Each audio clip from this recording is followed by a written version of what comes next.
Andrea Agnelli confirms European Super League clubs still united in rebelplan.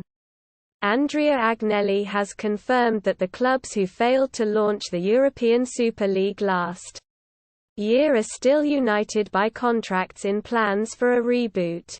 The Juventus chairman has been one of the leading voices for the controversial competition, which was announced in April last year to challenge UEFA's reforms for the Champions League.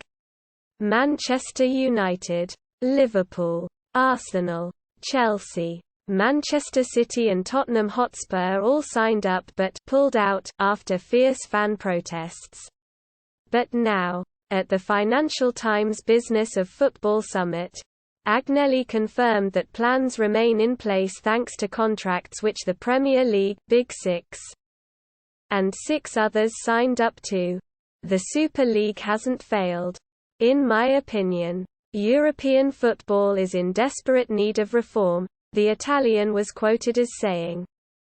UEFA knew that I as Juventus president was working on something different. The Super League is a collective work of 12 teams. Not one person. 12 clubs signed a 120-page contract and it is still binding for 11 of those clubs. Join the debate. Will the European Super League come to pass? Comment your prediction below. Headlines were made earlier on during Thursday's summit, with La Liga chief Javier Tebas accusing those who want to reignite the European Super League of lying more than Vladimir Putin. He, Agnelli, will have to explain it. If he doesn't explain it, he will be lying, Tebas began.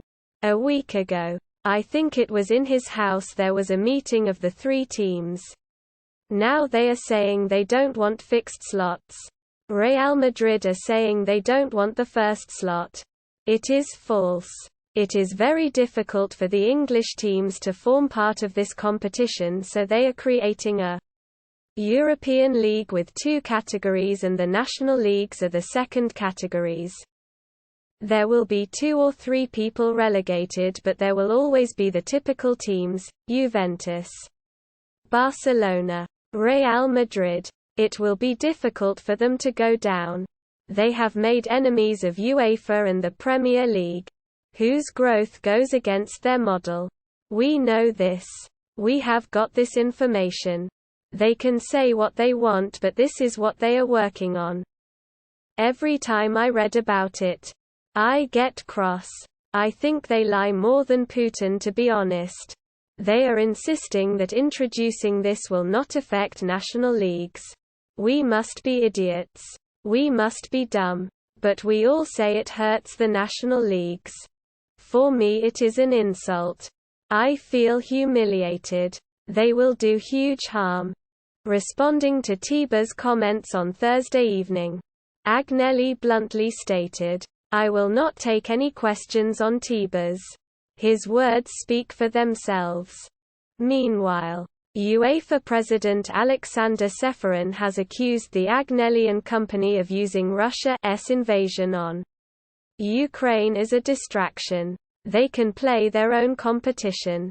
Nobody forbids them. But if they play their own competition, they can't play in our competition, Ceferin reaffirmed. First, they launched their nonsense of the idea in the middle of a pandemic. Now, we read articles that they are planning to launch another idea now in the middle of a war. We are helping in a terrible situation. They are working on a project like that.